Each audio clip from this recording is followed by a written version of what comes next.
नमस्कार मित्रों Kanada academy channel में आपका हार्दिक स्वागत है।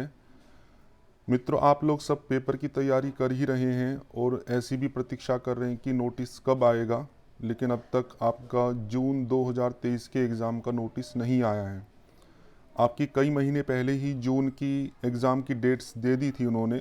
13 जून से 22 जून के बीच में आपके एग्ज़ाम होंगे, लेकिन उस हिसाब से आपका जो नोटिस था अब तक आ जाना चाहिए था। तो आज के इस पार्ट में हम यही चर्चा करेंगे कि आपका जो एग्ज़ाम है कब हो सकता है, जून में हो पाएगा, नहीं हो पाएगा, या जुलाई में होगा।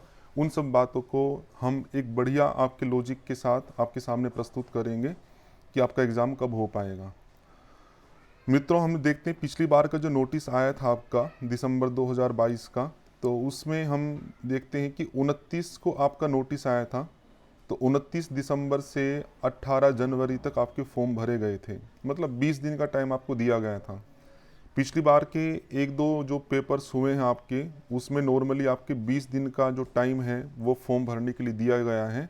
या उससे पहले का अगर देखते हैं आपका, तो लगभग एक महीना कम से कम आपका फॉर्म भरने के लिए देते थे, लेकिन अब कुछ बार से आपका 20 दिन का टाइम कर दिया गया है। तो नॉर्मली हम मान के चलते हैं कि फॉर्म भरने में आपका 20 दिन का टाइम देंगे। तो 20 दिन का हो गया। फिर 2-3 दिन आपके करेक्शन की डेट भी देते हैं साथ के साथ में, तो करेक्शन का पार्ट है। उस करेक्शन के बाद में दो आपकी मेन आपके जो पार्ट रहते हैं, एक तो है अनाउंसमेंट है आपके एग्ज़ाम सिटी का, सेंटर का, और उसके बाद में आपका है जो एडमिट कार्ड है उसको डाउनलोड करने के लिए देना। उसके बाद आपकी एग्जामिनेशन की डेट होती। 3 पार्ट हैं आपके। हमें पता है कि काफ़ी बड़ा एग्ज़ाम है, काफ़ी बच्चे हैं इस एग्ज़ाम में बैठते हैं। एडमिट मतलब आपके फॉर्म भरने के बाद भी बहुत सारा टाइम चाहिए उनको, उन एग्ज़ाम सेंटर को सही से सेट करना, फिर बच्चों को उस हिसाब से उनके एग्ज़ाम सेंटर को अलॉट करना।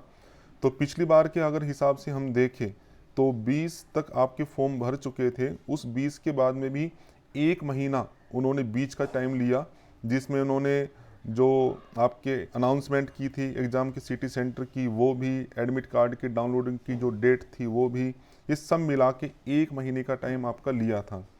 उस आधार पर आप देखिए, पिछली बार का जो एग्ज़ाम था आपका वो काफ़ी जल्दी कराया था उन्होंने। एग्ज़ाम 1.5-2 महीने में आपका करा दिया था। तो उस आधार पे इस बार का एग्ज़ाम उतना जल्दी भी ना कराएं। पिछली बार का भी टाइम यदि हम उसमें जोड़ते हैं तो लगभग एक महीना 20-25 दिन तक का टाइम उन्होंने लिया था।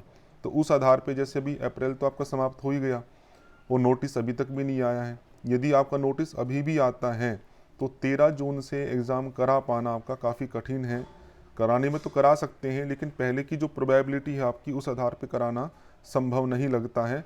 यही लगता है कि यदि अभी नोटिस देते हैं या तो जून के लास्ट से एग्ज़ाम स्टार्ट कर सकते हैं, नहीं तो संभावना आपकी है कि आपका जो एग्ज़ाम है वो जुलाई के फर्स्ट वीक में आपका जा सकता है। और अभी में आपका जो CUT का एग्ज़ाम होएगा अभी आपका, उसका भी हम आपको दिखाऊं। CUT की जो एग्ज़ाम की जो डेट आपकी दी हुई है अभी, वो आपकी जून के स्टार्टिंग की दी गई है, 5 से लेकर 12 जून की। और जो इनका डेट थी आपकी फॉर्म भरने की लास्ट, वो भी लगभग आपकी 8 थी। तो अभी का पैटर्न भी हम देखें इस बार का, मई 2023 जून आदि का, तो उसमें भी एक महीने का गैप, जब से आपका फॉर्म भरना एंड होगा तब से लेकर एग्ज़ाम होने के बीच में एक महीने का गैप अभी भी वे ले रहे हैं। तो उसी आधार पे हम भी मान के चल सकते हैं कि कम से कम 20 दिन होंगे आपके जो फॉर्म भरने के लिए दिए जाएंगे, और वो 20 दिन भी तब होंगे कि जिस दिन से आपका वो नोटिफिकेशन आता है। अभी तो आया भी नहीं है वो। और जब लास्ट डेट आएगी, लास्ट डेट के बाद में भी आपको एक महीने के लगभग समय देंगे एग्ज़ाम कराने के लिए। तो उस दृष्टि से अप्रोक्स हम 2 महीने का टाइम हम मान के चल सकते हैं। तो इसलिए मैंने कहा कि जुलाई में पेपर होने की संभावना आपकी ज़्यादा रहेगी। बाकी और भी कोई यदि अपडेट आएगा तो हम आपको बताते रहेंगे, आप जुड़े रहिएगा हमारे साथ में। तो आज की सूचना में इतना ही रखते हैं। ओम शम।